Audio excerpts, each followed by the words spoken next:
여러분 안녕하세요. 반갑습니다. 저는 고인숙입니다. 직업 상담사를 준비하신 여러분과 함께 직업 심리학을 공부할 강사입니다. 직업 심리학, 우리가 심리학을 직업과 연결된 과목이 직업 심리학이죠. 그래서 이제 우리가 이제 그 심리학과 상담학 연계성 있는 부분은 좀 눈치채셨을 거예요. 연계성 있는 부분도 있고, 우리가 심리학에서 공부한 것이 1차 출제, 상담학에서 출제될 수도 있고, 상담학에서 공부한 것이 심리학에 출제될 수도 있어요. 아무튼 간에 2차는 1차를 바탕으로 해서 2차가 나오는 거 혹시 알고 계신가요? 심리학 상담학이 굉장히 좀 비중이 좀 높아요. 그래서 심리학을 꼼꼼하게 공부하시는 것이 중요하다고 말씀드리고 싶습니다. 그런데 심리학과 상담학 보면 특히 심리학은 좀 낯선 용어들이 많이 나옵니다. 상담학 이론 같은 경우 이론적인 배경을 잘 알고 나면 2차에 갈 때 어렵지가 않으나 심리학 같은 경우에 일단 뭐 통계적인 용어를 접하지 않으셨던 분들은 할 게 너무 많아요. 이렇게 생각을 하시는 경우도 있습니다.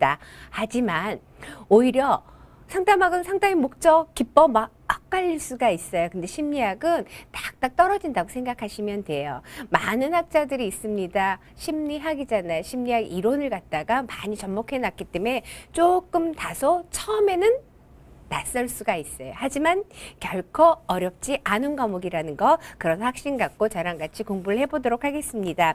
일단 교재를 보시면요. 심리학은 총 5챕터로 구성이 되어 있습니다.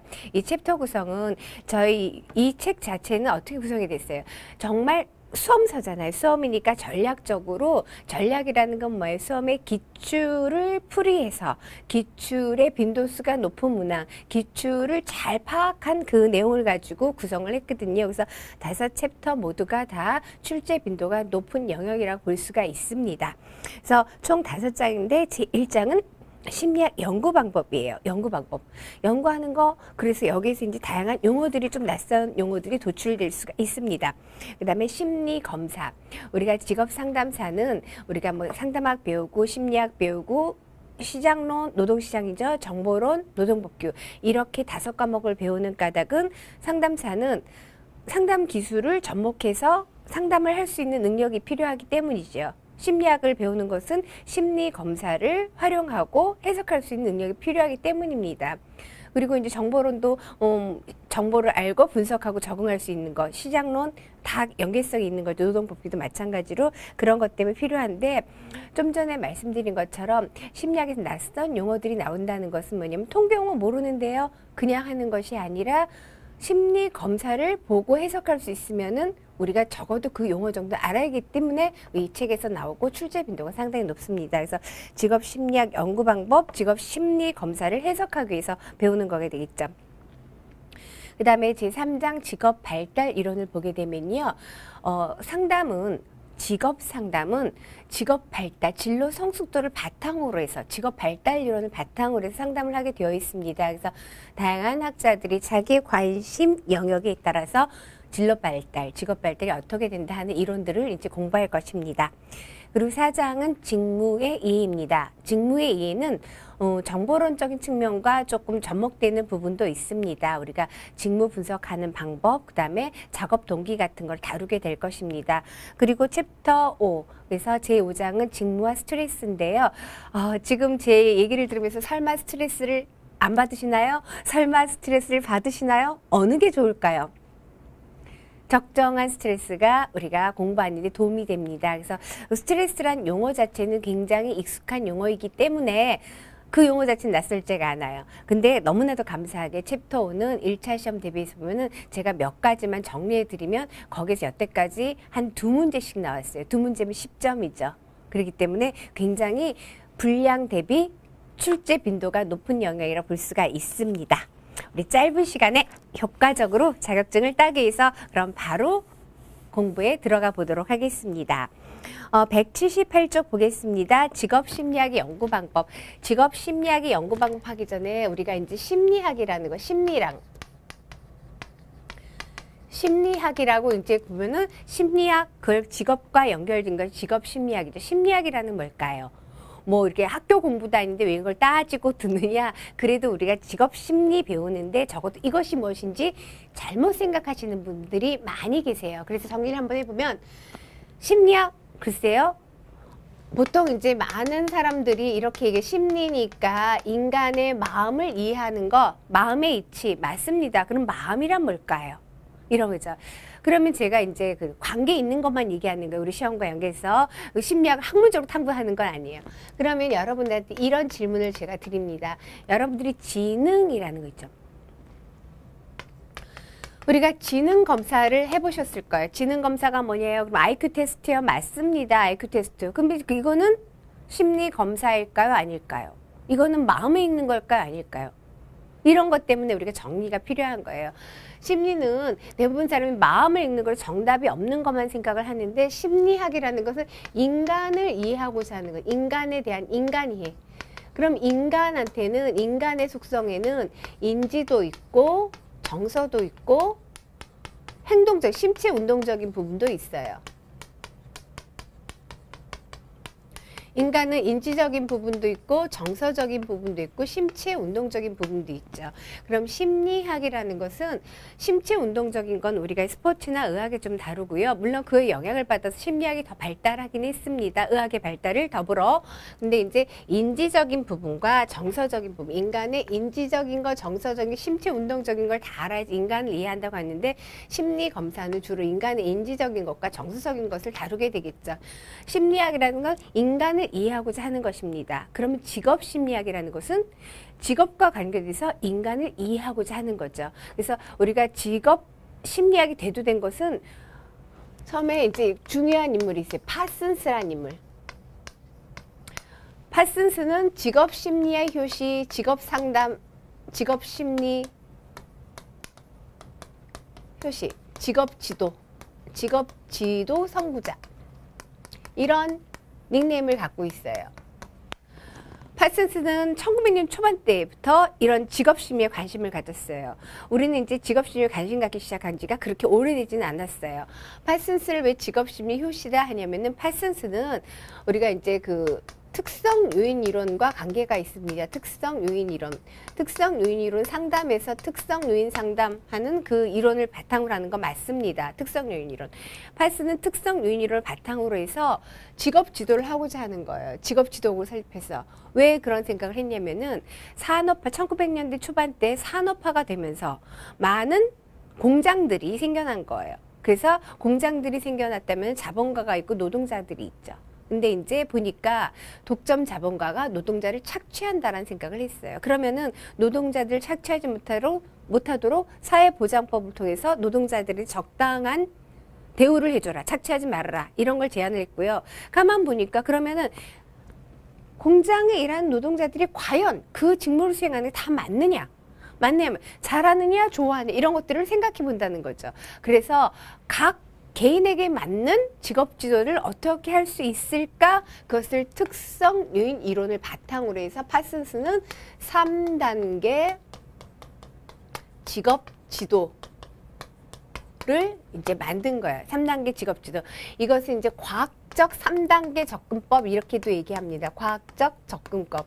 왜 과학적 접근이라 하냐면은 과학이라는 것은 증명할 수 있어야 되는 거예요. 그래서 파슨스가 요 3단계 직업지도 3단계 접근법을 처음에 특성 요인 이론을 바탕으로 했어요. 나를 알아야겠다. 자기 이해.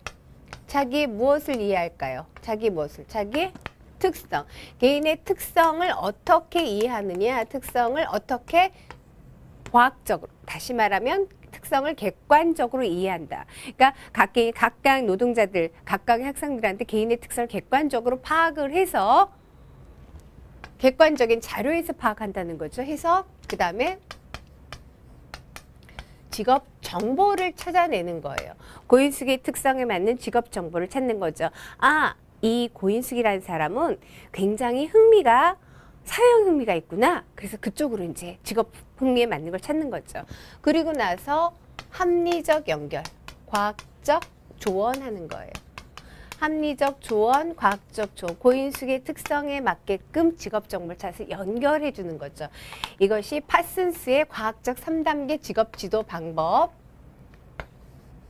시험에 이렇게 나오는 것도 중요하고요. 그래서 파슨스 이런 것에 관심을 가졌어요. 그래서 특성 요인론자들은 학생들을 지도할 때 아니면은 일반인들을 지도할 때 가장 먼저 그들의 뭐 특성을 객관적으로 파악하고자 하는 노력이 했습니다. 그래서 이제 교재에 보시면요, 직업심리학 효시 파슨스 얘기를 잠깐 언급해 놨어요. 그래서 이번 직업심리학 효시 있고요. 거기에 디귿번에 보시면 3단계 과학적 접근법. 과학적 접근법이 대단히 어려운 것이 아니라 근거를 가지고 객관적인 근거를 가지고 합리적으로 접근한다, 직업지도한다 이렇게 볼 수가 있습니다. 179쪽에 이제 연구 용어의 이해에 대해서 한번 볼게요. 우리가 이제 이 챕터가 챕터 1이 직업 심리학의 연구 방법이에요. 그러면 이제 우리가 연구는 왜 하느냐, 연구라는 거. 연구를 왜 할까요? 연구를 왜 할까요? 연구는 저는 간단하게 궁금해서 하는 거예요. 궁금해서 하는데 무엇이 궁금하냐? 연구는 왜 하냐면 우리가 변인 간의 관계가 궁금해서 하는 거예요. 변인 간의 관계가 어떻게 되어 있지? 변인 간의 관계가 어떻게 되어 있지? 이렇게 하기 때문에 연구를 하는 거예요. 그러면은 제가 주로 예를 뭐 대처하면 되니까 심리학은 쉬운 용어를 갖고 이해한 다음에 어려운 용어로 대체하시면 돼요. 그래서 우리가 이제 예를 들어서 커피 좋아하세요? 커피를 마십니다. 커피가 여러 가지 연구가 있죠. 커피가 치매를 예방한다든가 커피가 다이어트에 상관이 있다든가 이런 연구가 있습니다. 그런데 이제 커피가 예를 들어 치매에 미치는 영향, 연구자는 이것이 궁금했다는 거죠. 커피가 치매에 미치는 영향.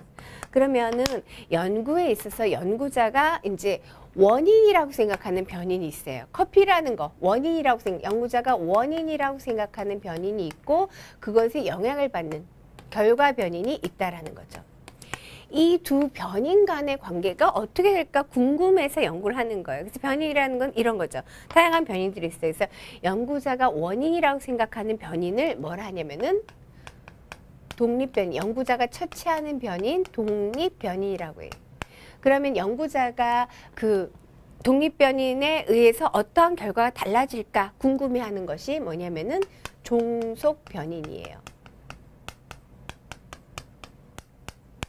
인디펜던트 밸리어블, 디펜던트 밸리어블이에요. 그러니까 연구자가 원인이라고 생각하는 변이 있고 그것에 영향을 받는 종속 변인이 있어요. 그런데 지금 커피가 치매에 미치는 영향을 보려면은 아주 단순한 생각을 해볼게요. 커피가 치매에 미치는 영향, 그러면은 커피를 마시는 팀, 안 마시는 팀 이렇게 해서 이제 실험군, 그 다음에 이제 그냥 정성군이 있어요. 일반 대조군이 있고 실험군이 있어요. 그러면은 커피를 투여한 사람과 안 투여한 사람 차이가 났는데 그러면 과연 오로지 커피만 투여하고 다른 걸 아무것도 안 먹었다면은 상관관계가 입증이 되겠죠. 커피를 먹은 사람이 치매 예방에 도움이 되더라. 뇌활성이 되니까 도움이 되더라. 이런 거 있어요. 커피가 뇌암을 예방하는 효과가 있다라고 했어요. 그런 거 도움이 되더라 하는데 과연 오로지 그게 커피의 효과라고 본다면 연구자가 처치한 이 독립변인 외에 다른 것은 종속변인 영향을 미치지 말아야 돼요. 그런데 보니까 이 커피를 마신 사람이 커피하고 다른 영양소 잘 먹었다. 아니면은 커피 때문이 아니라 다른 사람과 상호교류를 하기 위해서 커피를 마시는데 혼자 마시지 않고 다른 친구들과 많이 만나서 커피를 마시더라. 커피를 안 마시는 사람은 커피를 안 마신 것뿐만 아니라 집에만 가만히 있더라. 그럼 연구자가 원인이라고 생각하지 않은 그 기타 등등의 변인이 있다라는 거예요. 그것은 뭐냐? 연구자가 제가 이렇게 차단막을 한번 이렇게 시각적으로 쳐볼게요. 연구자가 독립변이라고 생각, 이것만 딱 하고 싶은데 그 위에 다른 것이 끼어들어요. 다른 것이 끼어든 걸 뭐예요? 가외 변인. 다른 표현으로 가의 변인과 맥의 변인은 엄격하게 동일한 용어는 아닙니다. 하지만 여기서 정리하는 것은 연구자가 원인이라고 생각하지 않으면서도 종속 변인에 영향을 미치는 변인. 그러니까 제가 여기서 커피 말고도 동네 친구라든가 기타 등등의 여러 가지는 뭐냐면은 가외 변인이 되는 거예요. 그러면 연구에서 독립변인 효과를 보려면 어떻게 해요? 가외 변인을 철저히 통제하는 것이 중요하겠죠. 교재에는 이제 연구 용어의 이해 한번 보시면요. 연구가 변인과 변인 사이의 관계가 궁금해서 하는 것이다 라는 거에서 독립변인, 종속변인, 매개변인 혹은 가외변인이 있습니다. 180쪽에 한번 보겠습니다. 연구자가 뭐라고 생각한다? 독립변인 원인이라고 생각하는 거. 인디펜던트 베리어블은 원인이다. 그래서 어디에? 종속변이 영향을 미치는 거예요. 저는 여기서 커피가 치매에 미치는 영향이 있는데 좀 다른 표현을 하면은 우리가 직업 상담에 있어서 구직활동 열심히 하지 못하는 사람, 이런 사람도 어떻게 자연응감이 좀 떨어져 있는 경우가 많아요. 그러니까 이들한테 자연응감 증진 프로그램을 실시하게 된다면 과연 구직활동을 열심히 잘할 것인가? 이게 궁금하고 연구하는 거예요. 그러니까는 두 변인간, 자연응감이 여기서 뭘까요? 자연응감이 구직활동에 미치는 효과, 이렇게 봤을 때 여기다 대체하면 돼요. 자연응감이 구직활동에 미치는 효과. 그러면은 여기서 자연응감이 무슨 변인? 독립변이 되고 구직활동은 종속변이 되겠죠. 그러면 거기서 자연응감 처치받은 팀과 그렇지 않은 팀 차이가 나더라. 그러면 자연응감 증진 프로그램은 효과가 있는 건데 가만 보니까 그것만 때문인가? 그러면 철저히 다른 변인들이 끼어들지 못하도록 해야 되는 거. 아, 그것 때문이 아니라 그것을 같이 실행한 동료들이라든가 채취한 선생님들 이런 거 영향을 받는 것은 뭐예요? 가외 변인, 매개 변인이 되겠습니다. 그래서 매개 변인, 가외 변인 한번 보시면요. 매개 변인, 가외 변인 의미는 달라요. 가외 변인은 독립 변인과 종속 변이 아닌 기타 등등의 변인인데 매개 변인이라는 의미는 독립 변인과 종속 변인을 연결하는 거예요. 근데 여기서 제가 언급하고 싶은 거는 연구자가 처치하지 않았음에도 불구하고 종속 변이에 영향을 주는 변인, 그걸 모두 이제 가외 변인, 매개 변인이라고 할 수가 있습니다. 그래서 매개 변인, 가외 변인 교재 180쪽에 보시면요. 매개 변인을 가능하게 통제할 수 있는 실험 설계가 필요하다 그랬어요. 실험 설계가 필요하다. 그러니까는 다른 것들 처치하지 않도록, 들어오지 않도록 해야 되는 거죠. 여기서 연속 변인과 비연속 변인 한번 볼게요. 용어적으로 연속 변인이라면 계속 나오는 거예요. 그러니까 예를 들어서 나이라는 거는 계속 있죠. 지구의 나이 계속 가죠. 근데 불연속 변이는 끊어져 있는 변인이에요. 수치상의 한계가 있는 거. 그래서 주사위 숫자라든가 남녀라든가 직업수라든가 이런 건 한계가 있는 거죠. 그 다음에 변인을 양적 변인과 질적 변인으로 나눠볼 수도 있어요. 양적 변인은 수량화시킬 수 있는 변인. 그러니까 이제 몸무게라든가 나이라든가 길이라든가 이런 건 변인 수량화시킬 수가 있지만은 수량화시키지 않는 거. 그러니까 수치의 차이가 질의 차이를 나타내는 거. 성별, 학교, 어디에 나왔는지 뭐 이런 것들은 인종이라든가 이런 거는 질적 변인이 되겠습니다. 그 다음에 여기서 예언 변인과 증거 변인이 있는데요. 예언 변인이라는 것은 뭐냐면은 그 변인의 값을 통해 다른 변을 예언하고자 하는 거예요. 위치는 어디예요? 독립 변인의 위치에 놓여야겠죠. 증거 변인은 예언 변으로 예측받고자 하는 변인입니다. 용어의 정리. 이 시간 이제 첫 시간 들어오면서 이제 봤어요. 첫 시간 들어오자마자 좀 중요한 건 했는데요. 변인의 이름, 독립 변인, 종속 변인, 매개 변인, 그 다음에 척도. 그럼 잠시 쉬었다가 연구 방법을 공부해 보도록 하겠습니다. 고생하셨습니다.